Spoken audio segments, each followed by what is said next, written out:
దేవుని యొక్క ఘనమైన నామంన మీ అందరికీ వందనాలండి. ప్రార్థన చేసుకుందాం. జీవాధిపతి ఘనమైన దేవా, నీకు వందనాలు.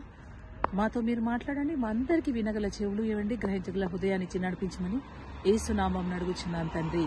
ఆమేన్, ఆమేన్, ఆమేన్. ప్రియమైనటువంటి నా సహోదరి సహోదరులారా, మరి ప్రభు నా జ్ఞాపకం చేసిన మాటతో మరి మీ ముందుకు వచ్చాను.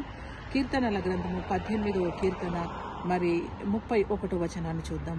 యెహోవా తప్ప దేవుడేడి. చూడండి, మనం దేవుని గురించి మాట్లాడుతూ ఉంటే అక్కడ చూడండి, మనం కూడా అనుకుంటాం కదా, మనకు దేవుడు ఎవరంటే యెహోవా తప్ప మనకు దేవుడు ఎవరు లేరు అని కీర్తనకారుడు మాట్లాడుతున్నాడు.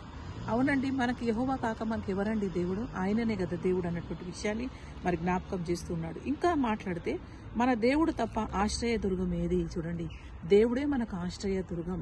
ఈ లోకంలో ఏది ఆశ్రయ దుర్గంగా లేదండి, కానీ దేవుడు మాత్రమే మనకు ఆశ్రయ దుర్గంగా ఉంటాడన్నటువంటి విషయాన్ని ఈరోజు జ్ఞాపకం చేస్తూ ఉన్నాడండి. ప్రియమైన సహోదరి, మరి నువ్వు ఆలోచిస్తూ ఉండొచ్చు, నాకు ఆశ్రయ దుర్గం ఎవరబ్బా అని అనుకుంటూ ఉండొచ్చు. కానీ దేవుడు ఈరోజు నీకు జ్ఞాపకం చేస్తున్న మాట ఏంటో తెలుసా అండి? ఆయననే నీకు ఆశ్రయ దుర్గంగా ఉండబోతున్నాడు అన్నటువంటి విషయాన్ని ఈరోజు జ్ఞాపకం చేస్తూ దేవుడి మాటలు దీవించునుగాక. ఆమె వందనాలండి.